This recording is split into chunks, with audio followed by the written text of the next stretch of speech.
Hello again, and thank you for coming back for the Season 2 reviews, which is what this is going to be the first of those. And just to get started, first thing I wonder when I watch a review is, am I watching a book reader or a show watcher? Because they give two completely different reviews. I watched the show before I ever read any of the books, and I've only read the first two books. I haven't read ahead. I don't plan to read ahead. So I will not be making a bunch of comparisons to the book or complaining about every little thing the show changes, just so you know. Okay. Now what I do in my reviews is, in case you haven't watched the previous ones, I go through the screen caps of the episode and talk about what's happening in each scene and give my thoughts and opinions on that particular scenario and add in any relevant background information about those scenes that we're watching. And I do it that way so I don't accidentally go off on some tangent and give away any spoilers about later seasons, because I realize most people have probably watched the show up to the current episodes, but just in case you haven't, you will be safe anyway watching this, because I don't try to give anything away. I sometimes just mention if something is important and if you should pay particular attention to it, but other than that, I don't try to give away any real spoilers. Now, this is going to be the first episode of Season 2, and the episode is called The North Remembers, and I've heard a lot of people say they don't like Season 2. I never really had much of an issue with Season 2. I mean, Tyrion's the Hand in this season, and that gives us all kinds of good stuff. But I don't know. I mean, some people say they don't like Season 2, but I never had a problem with it. But we'll see what you guys think as you watch it. Now, to get started with this episode, we have Joffrey's name day celebration, and the Hound is fighting some random bannerman knight, whatever, and he wins, of course, throws the guy off the roof, and Joffrey's like, "Well struck, dog. What do you think, Sansa?" Because Sansa's sitting there like the dutiful little queen-to-be. And she says, "Oh, it was well struck." He says, "Oh, I already said that." So she's basically just parroting everything back to avoid saying anything that's actually going on in her head at this point. I guess that's her defense mechanism. But anyway, after the fight with the Hound and this other guy, the next fight begins. And the second guy is taking a while to show up, and when he shows up, he's a little bit drunk, and this is our first meeting of Sir Dantos the Red of House Hullard, and he is a bit of a drunk. And Joffrey is insulted by the fact that he showed up late, and he's a drunk. And a little picture of the Hound's handiwork from the previous fight. But anyway, Joffrey is annoyed that Dantos has showed up late, and he's drunk. And he asks him how many drinks he's had, and Dantos answers him. He's like, "Oh, that's not much at all. Have another drink." And what Joffrey ends up doing is having his men grab Dantos and hold him down, and then they get this keg of ale or wine or whatever, and this, I guess, drinking horn is what it's technically called. It's kind of like a funnel, and they start pouring it in to the point, you know, where the guy's about to, like, choke to death on the wine or whatever, and suddenly Sansa stops them and says, "No, you can't." And Joffrey's like, "What did you say?" So she slipped up there a little bit. Not allowed to have a brain, Sansa. Not that she's really used it much in the first season anyway. That's beside the point.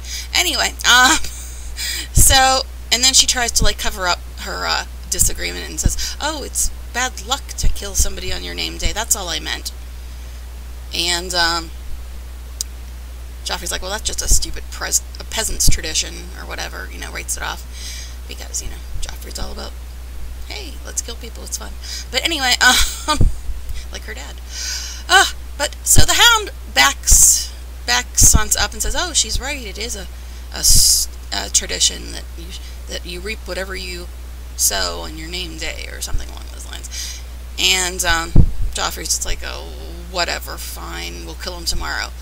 And then Sansa says, "Oh, he doesn't deserve a quick death. He's a fool. Because Joffrey called him a fool. He said, 'We'll kill the fool tomorrow.'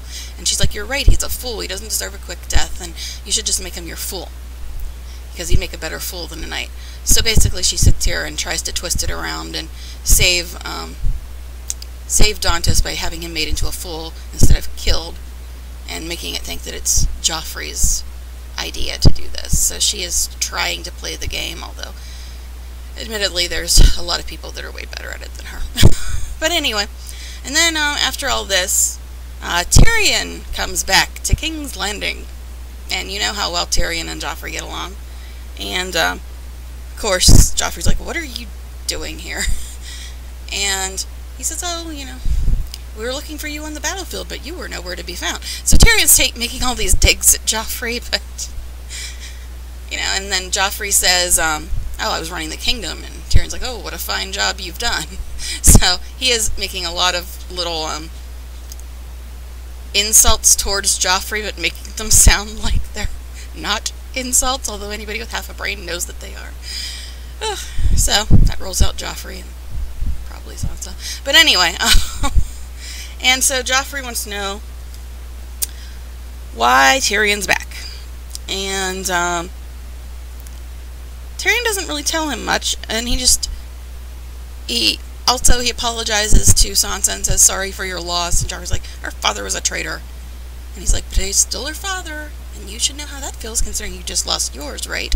So, yeah, and then he wanders off, and then we see, he says he has work to do, and then he leaves. But then we see the small council meeting, and the beginning of the scene most people overlook, because what happens later in the scene is seemingly more interesting, but a lot of the stuff that happens earlier in the scene is important too. Here they bring in a way to brave it, and they declare that summer is officially over, and it is now autumn. And, you know, it comes after autumn, and they're talking about how the summer lasted 10 years, and when the summer's long, the winter's going to be even longer, and Pycelle just writes that off and says it's a stupid superstition, not really true, and if it is true, that means the winter will be longer than 10 years. And Baelish says that we only have enough food for 5 years, and if the winter lasts any longer than that, there's going to be less peasants. And then we hear that Cersei tells them to keep the peasants locked out of the city because more are migrating to avoid the war, so they only have half as much food as they need, and more people are coming to King's Landing. So this is setting up for a bit of a problem once it does become winter. But people overlook that because what happens later in the scene is so fun. As Tyrion comes in, and he's all whistling and happy and fake complimenting Cersei like he was fake complimenting Joffrey, and says, oh, you're ravishing, war must agree with you, and Cersei's just ticked off. She's like, what are you doing here? This is the small council meeting, because Cersei doesn't even know why Tyrion's there. So Joffrey didn't know, and Cersei didn't know. But this is where Tyrion tells her that he has been told that he's going to be the new Hand of the King. Yeah. And she's like, no, father is Hand of the King. And he says, well, father's the one that told me to come here and do that job for him while he's running the war that your son started. And Cersei's just all ticked off by Tyrion even being here at all, let alone saying that he's going to be the new Hand of the King. So she gets up and she throws everybody out. And she has a chat with Tyrion and says, how did you trick father into letting you do this? And he said that if he was capable of tricking father, he'd be the emperor of the world by now. And basically she wants to know, why would father do this? Why would he send you here? And she said, I've done nothing to deserve this. And Tyrion's like, quite right, you've done nothing. You did nothing when Joffrey called for Ned Stark's head. And now we're in this huge war. And that's going to haunt our family forever. And she tries to point out to him that he's only here to advise and nothing else. And there's also a fun little comment where Tyrion says it must be odd for you to be the disappointing child, which is also fun. So this is also where Tyrion finds out that they've lost Arya. So now he also has a fun line where he says, so we had 3 Starks to trade for Jaime, and you cut one's head off and lost the other one. So, yeah, Cersei's getting put in her place here, and it's kind of fun. So, anyway, so even Tywin knows that Cersei and Joffrey have screwed things up irreparably, and has sent Tyrion, of all people, to fix it. And then we go back to Winterfell, where Bran is holding court, so to speak, where he's hearing all the grievances and complaints of the people of the North. And the main gist of this whole scene is that there's problems in the North, and it's because of the war. And because of that, none of the people that are loyal to the Starks are very happy about the war, and making that kind of clear that they do not approve of this war either. And then we go to another Bran dream. Only this is the first dream where we see everything from the point of view of Summer, the wolf, even though it's Bran's dream. We see the red comet, and it's like a wolf running through the woods, and then Summer looks, or Bran is seeing this, and he looks in the water and sees the reflection of the wolf. So he's basically seeing his dream through his wolf's eyes, and that's where he saw the comet and everything. So his dreams are now seeming to take place through the eyes of his wolf. So this leads into Bran waking up and going out to collect herbs or medicine or whatever with Osha, and of course Hodor, who's carrying him everywhere. And they go into a little bit of discussion here about, well, Osha says, "Oh, you've been having dreams again." And Bran claims he doesn't dream. And Osha knows that that's not exactly accurate. But they talk about the comet and all the different theories of what the comet means. And they say that some men mean that the comet is an omen of Robb winning a great victory in the south. Some say it's Lannister red, which means the Lannisters would roll 7 kingdoms soon. Somebody said it was the color of blood to mark the death of Ned Stark. But the important part of this is what Osha says. At the end, she says, "Comets don't fall for men. A red comet could only mean one thing, and that's dragons." Because remember, this is right after the episode where the dragons were born, after they'd been extinct for 150 years, and nobody knows about these dragons yet, because it just happened. But Osha's saying that the red comet could only mean one thing, and that's dragons. And of course, Bran comes back with the dragons are all dead. But Osha's got this look on her face that makes you think, she doesn't quite believe that theory. So once again, the wildlings know more than the regular population of Westeros. And then we see the comet again, only this time it's somewhere else. So this comet can be seen all over the world. This time the comet is above the Red Wastes, which is where Daenerys and the rest of her people that are left still, the ones that stayed after she jumped into the pyre, and her dragons, her little baby dragons, too adorable. And she's trying to feed Drogon. That is Drogon, by the way. They don't really often say the names of the dragons, but that is Drogon. The green one is Viserion. The orangish one, or no, the green one is Rhaegal. The orangish one is Viserion. So the 3 dragons, the black and red one, Drogon, is named after Drogo. The green one, Rhaegal, is named after her brother Rhaegar. And the orangish colored one is Viserion, named after her brother Viserys. Even though he was a jerk, he was still her brother. So they're struggling to make it through this desert to try to find another place to find food or water or whatever, or get to the sea. And Dany's horse, the Silver, another name they never mention. They don't like mentioning the animals' names that often. But Dany's horse, the Silver, which was her wedding present from Drogo, has now died because of thirst and starvation, the same thing the people are dealing with. And this upsets her, of course, because it was Drogo's first gift to her. And she tells Jorah that she promised to protect her people, and she promised that their enemies would die screaming, and how do you make starvation scream? So, even though she has these dragons now, they're in the middle of the desert, and they have no food and no water, and if they all die of starvation or thirst, including the horses and the people and the dragons, that's not going to mean much. So even though she's got the most powerful thing in the 7 kingdoms and Essos, they're still at the mercy of their environment. And Jorah tells her that she has to be strong for her people, or she has to be her people's strength, and she says, "As you are mine," to Jorah. And then she tells Recaro and her other blood riders, that's like sort of her council, somewhat, since she is the Khaleesi. Well, not really anymore, but that's her small council. They're called blood riders, I believe. She tells them all to go in different directions and try to find people or towns or anything, or the sea, or just any hope. So she sends them all in different directions to try to find something that's going to help them out here. And also earlier in this, we noticed that Drogon's not eating, and she doesn't know how to get him to eat, and all she knows is that he ate meat. And Dory says, "Well, what did your brother say?" And she said that my brother didn't know anything about dragons or about anything. So yeah, they're having troubles. They're not in a good place. Even though she's got the dragons, they're still kind of screwed. So they've got to try to find a way out of their current situation. Okay, so we see the comet again, and this time, the comet is in the north beyond the wall. They don't say it in this episode, I don't believe, but they are 60 miles north of the wall at this point, because that's where Craster's Keep is.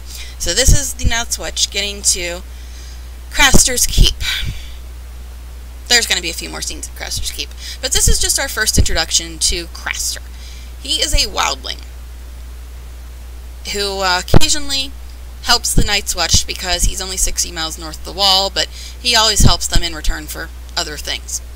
And there's all these women around this old shack or whatever he lives in, and they assume that they're his daughters. And Dolores Dad we meet for the first time in this episode. He's one of the older rangers, not older, but he's been there longer than John, Pip, and Gran.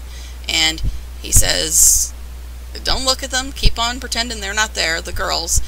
And Gran says, "Oh, he doesn't like people messing with his daughters." And Dolores says, "Oh, he doesn't like people messing with his wives." So they find out that he actually marries his own daughters, and they give him more daughters who he also marries. Yeah, lots of incest in this show. But anyway, that's how he survives. And of course, John says, "What happens to the boys?" Because if he marries his daughters and they have more daughters, what about sons? They've got to have sons too. What happens to them? So that's, of course, the first thing John wants to know. So we don't get the answer for that, at least not for a while. We do get it eventually. But anyway, so they're inside talking, and Mormont and Craster are talking, and he wants to know what Craster knows about why all these other villages, these wildling villages, have been abandoned, and where are all the wildlings going? And every time Mormont tries to get information out of him, before Craster will answer, he has to give him a wine or weapons or something. So Craster won't tell him anything without getting anything in return. So yeah, Craster helps them, but only if they give him whatever he wants in order to get any even answers, information. He won't even give that up unless he gets something from them. But anyway, they're trying to figure out why all the wildlings are disappearing. And John's just looking around, trying to size up the situation, and Craster's getting annoyed. He says that John's looking too long and he's prettier than most of his daughters. And he better stop looking at his daughters, or he's gonna carve his eyes out or something along those lines. So yeah, and John, it actually speaks up a couple times here, and he wants to know the same thing that Mormont's asking, and Mormont's just like, be quiet, and tells him to sit down, and he doesn't even want John talking to Craster. But the main gist of this is that they find out that the wildlings are all teaming up with Mance Rayder, the king beyond the wall. And we also find out that Mance Rayder used to be a member of the Night's Watch, which is interesting. And then he decided to go and join the wildlings instead. Actually, the story is that he was born a wildling, and the Night's Watch found him and raised him. And then eventually he left the Night's Watch and went back to the wildlings. And now he is the one mobilizing all these wildlings into one coherent group. And Mormont is saying that, you know, it's dangerous to be out here alone. You guys should go south too, because that's where the wildlings want to go and why they're all getting together to travel south. And Craster doesn't want to leave. He says he's just fine. He's lived there for years and he's going to continue to live there. And he'd rather, and he calls Gilly up to explain his theory. Gilly, his one daughter / wife, first time we meet her, and she says, oh, it's better to die free than live as a slave, so that's why they won't go south. Whatever, guys. Anyway, so then outside, Mormont grabs Jon and is annoyed with him for talking back to Craster and says, you know, if you want to learn how to lead one day, then you need to learn how to follow first. So that's just a little quick introduction to Craster and his daughters, and hearing about the wildlings and them all mobilizing to head south behind Mance Rayder, who is an ex-Night Switch person. Then we see the Comet again, and this time we're at Dragonstone, which was the original Targaryen castle before the Targaryens took over the Seven Kingdoms, but that's not important yet. That's just why there was a dragon statue there. But Dragonstone is where Stannis Baratheon is based. And if you don't remember who Stannis Baratheon is, he is one of King Robert's 2 younger brothers, the older of the 2, the one that is older than Renly. Now, in this scene we meet Stannis Baratheon and Melisandre, the Red Priestess. Okay. She's going to be an interesting character. She is a follower of the Lord of Light, which is a new religion. And now all the stuff she's saying here is actually true. It's just she goes about things in kind of a not so great way. But she's saying all the stuff that is true. She says that the darkness will fall, or she says that after she goes through this whole thing. They're burning the 7 gods in effigy for the Lord of Light. And she says that the Lord of Light needs to cast its light upon them. So she's burning these statues of the 7 gods. And this is our first time she says the night is dark and full of terrors. That gets repeated a lot. And she says, after the long summer, darkness will fall heavy on the world. And the cold breath of winter will freeze the seas, and the stars will bleed, and the dead will rise in the north. So all the stuff she's saying is true. She is a seer. She does have visions in the fire of things that will happen. So we'll give her that. Okay? She does have accurate visions. But as you can see, she's a bit of a fanatic, and Stannis is following her wholeheartedly. Not that it would be that horrible in itself to have a different religion. However, the way she goes about her religion is a little heavy-handed. We'll see more of her later. But basically, that's the older man that was confronting her earlier in this scene is Maester Crescent.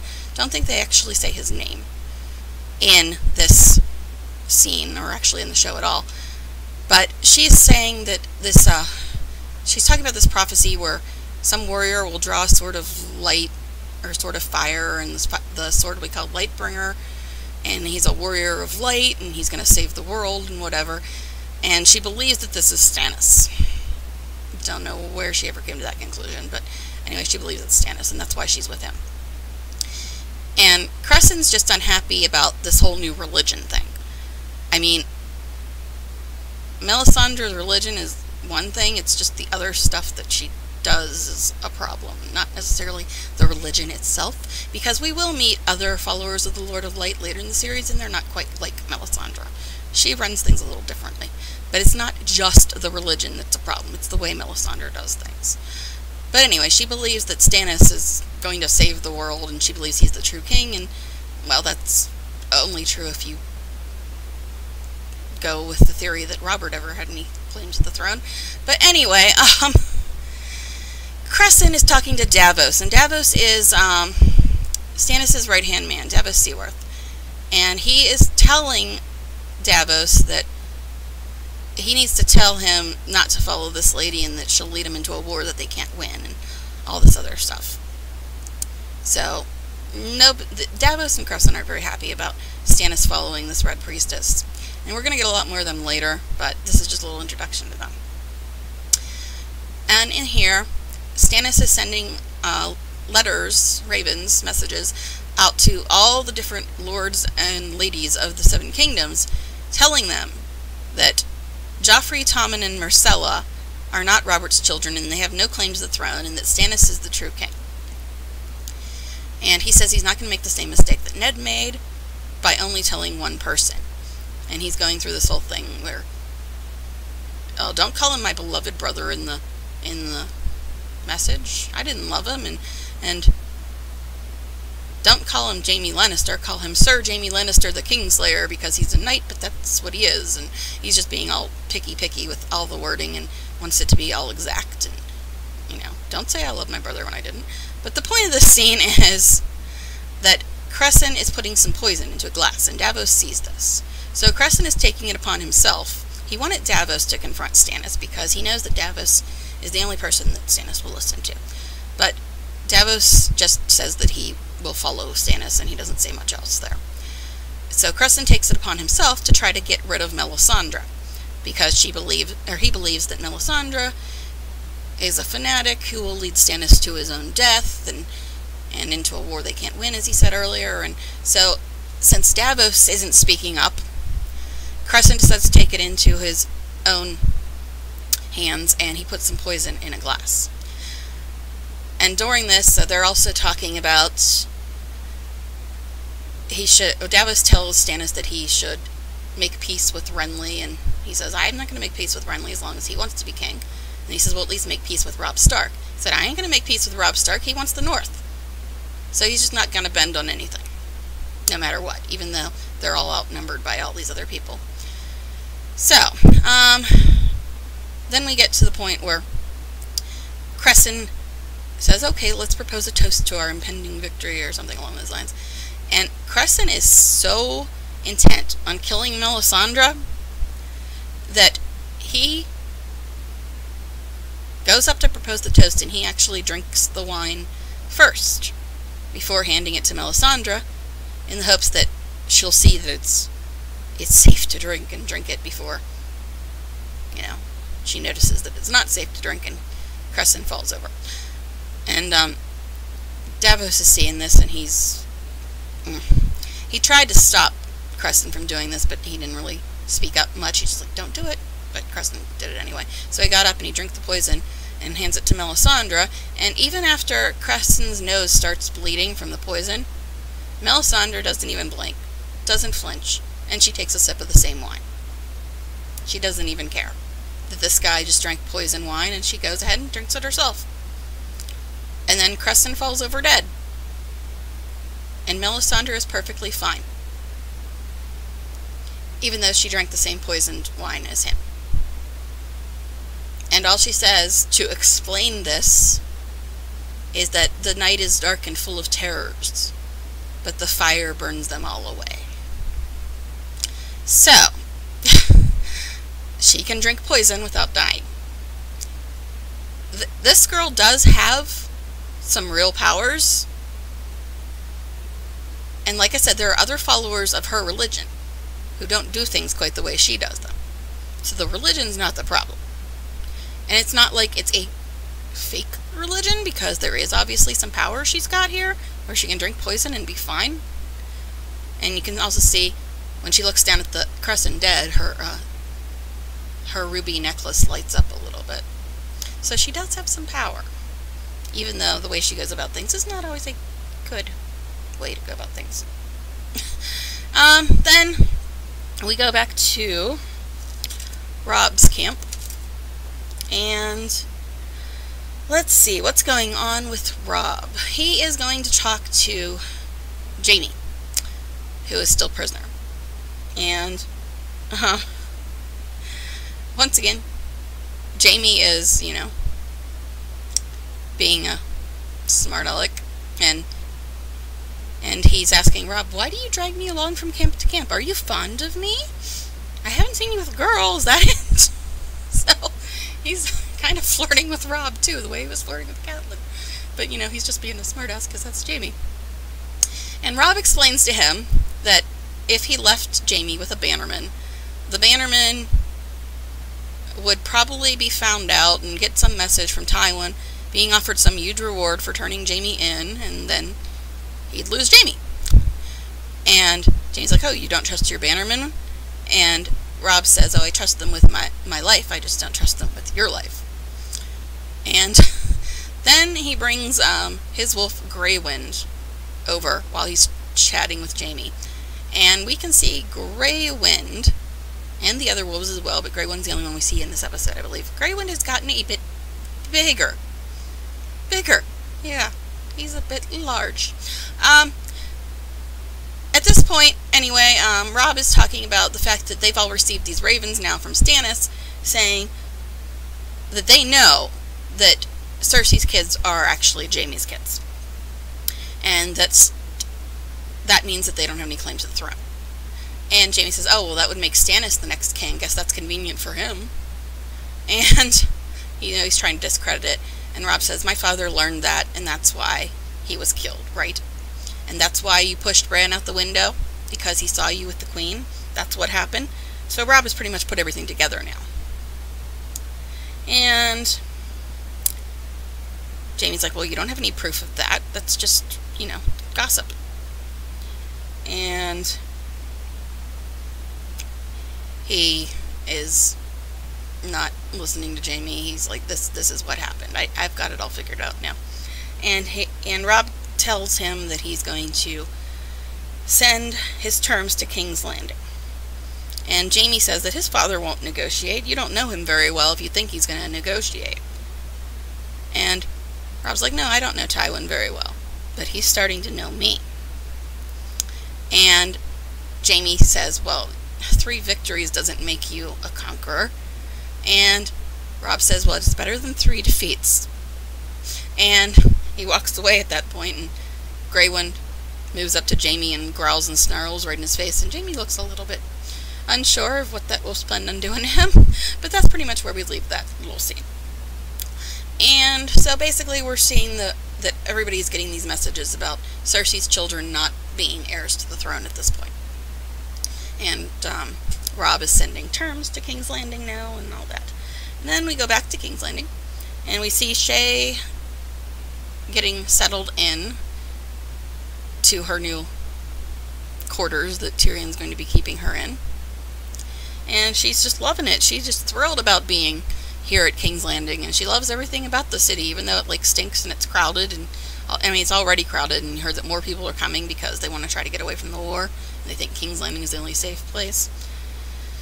So, and Tyrion tries to tell her not to trust anyone in King's Landing, and that everybody there is a liar.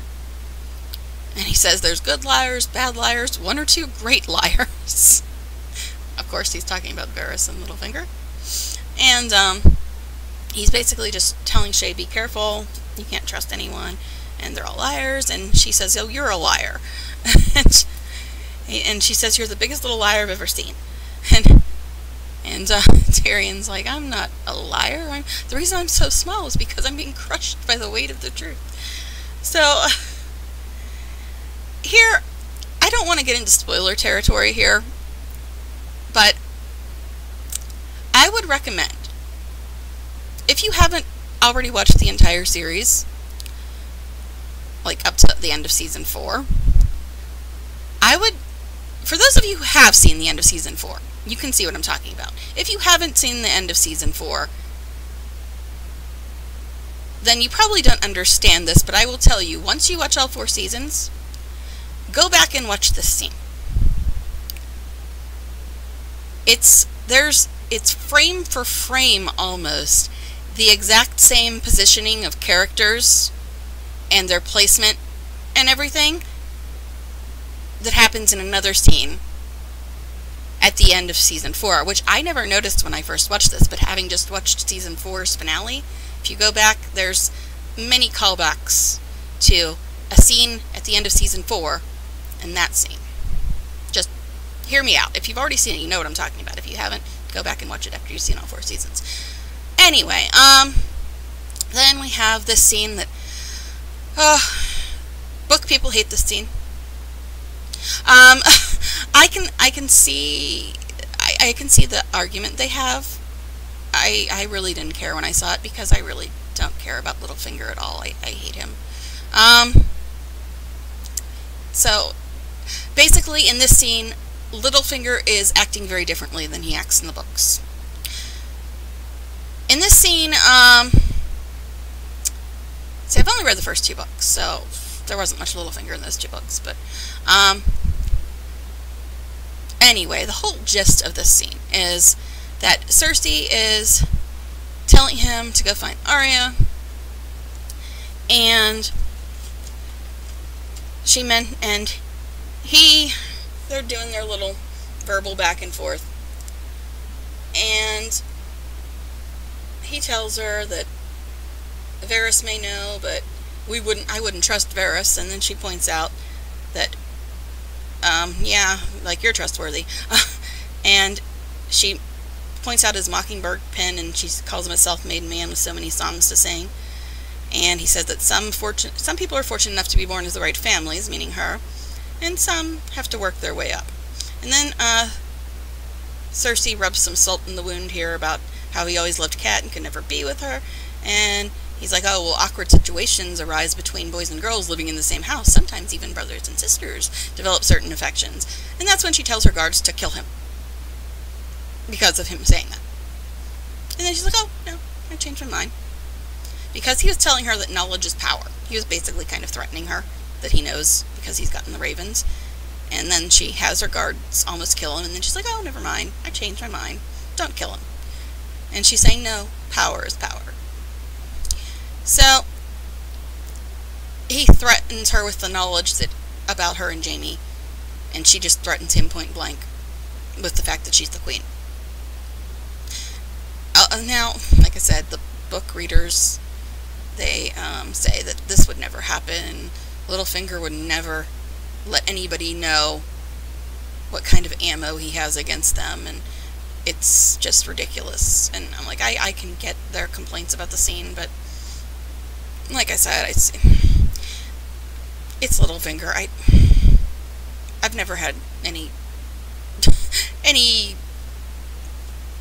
good feelings about Littlefinger anyway. But anyway, that's just that little scene. Basically, he's acting different than he acts in the books. He's being more sloppy than he is in the books. Let's put it that way. Anyway, like I said, I don't really care because it's Littlefinger.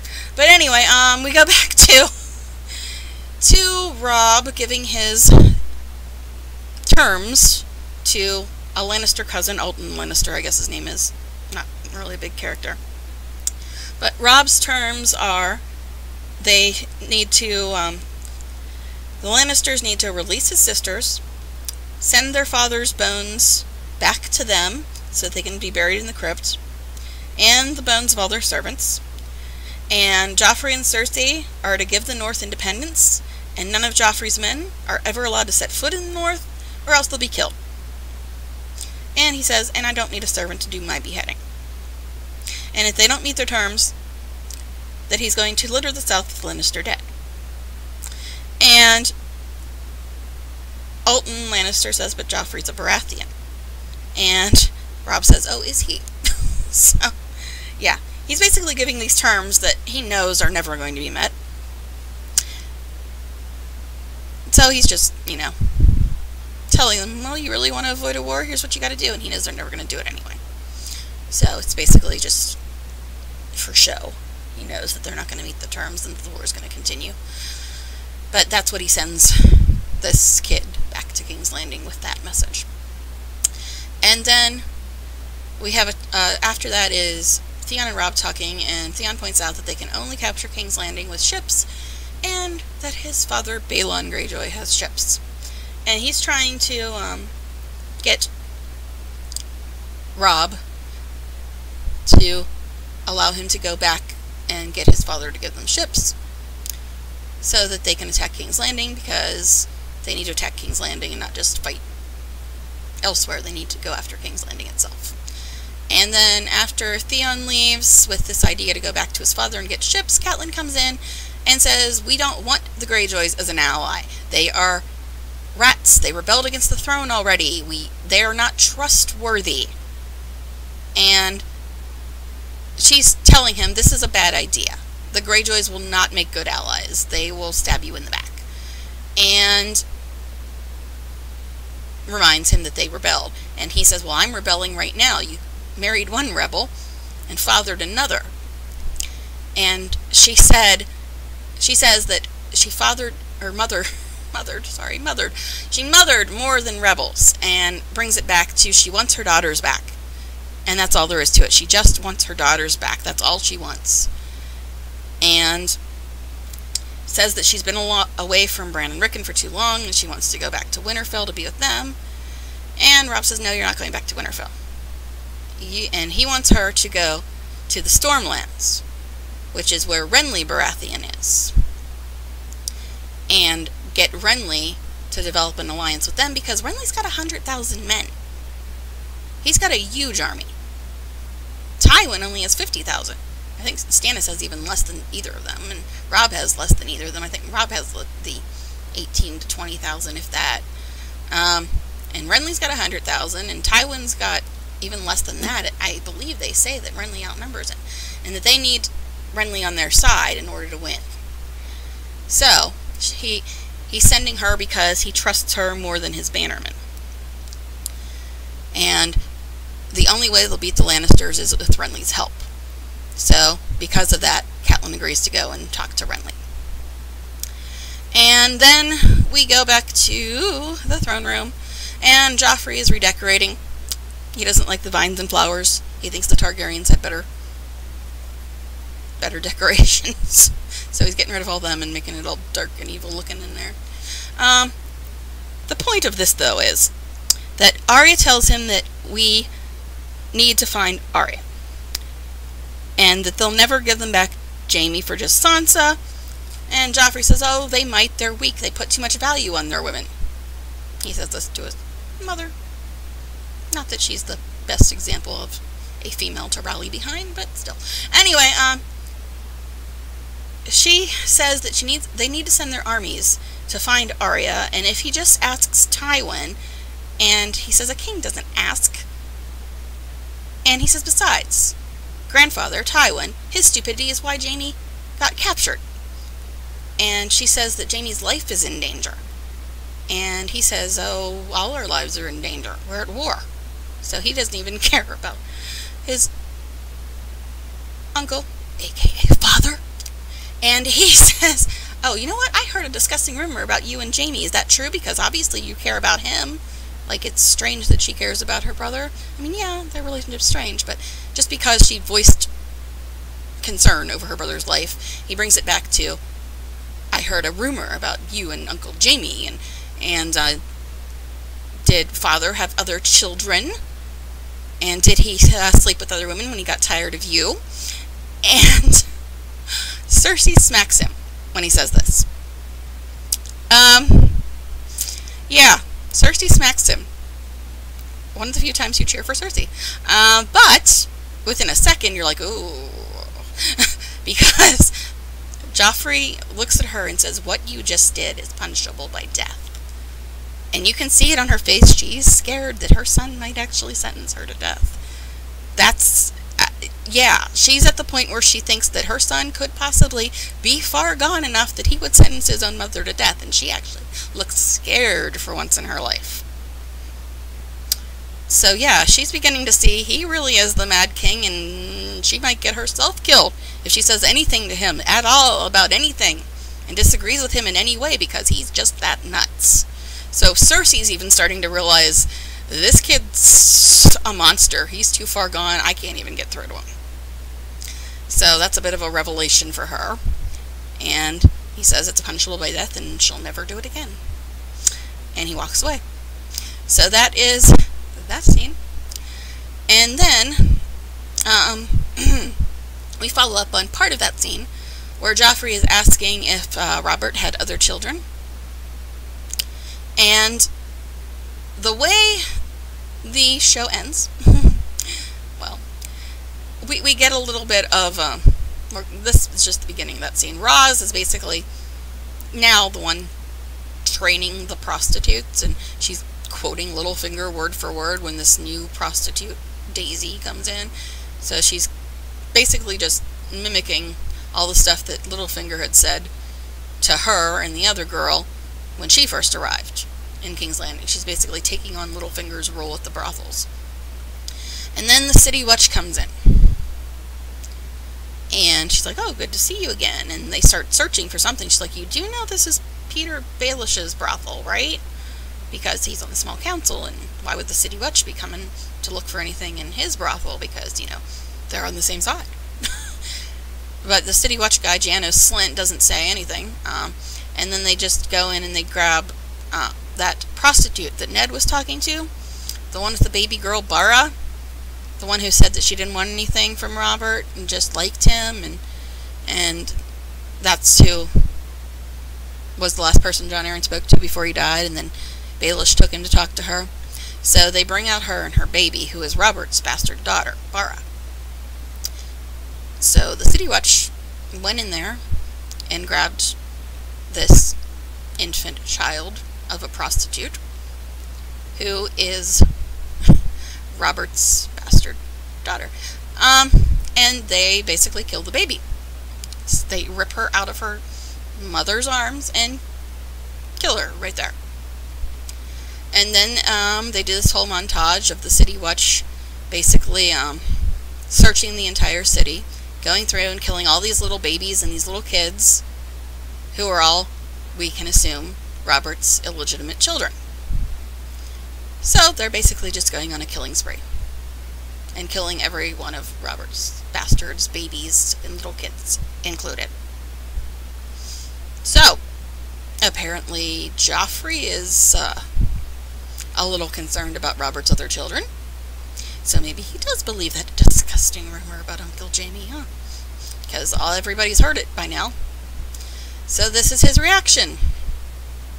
Have all the illegitimate children murdered. That's their king. What fun he is. So after all this going through, they come to Gendry's master, the apprentice, the guy he was apprenticed to, Tobo Mott is his name, and they're questioning him and threatening him and trying to find Gendry, and he finally gives in and says, Gendry, his name's Gendry, and he went north with the Night's Watch, and that's where he is. He's not here anymore. And they say, well, how will I recognize him? And they say he's got a bull's head helm. And that's how they'll recognize him. So, now that the City Watch is on this let's kill all of Robert's bastards spree, they have been turned on to where Gendry is, and he is currently traveling north with the Night's Watch. So they're going to go after him now, because he's one of Robert's bastards. Only, we know who else is with Gendry and the Night's Watch, because she's been mentioned in every single scene in this episode, but we don't see her till this very last scene.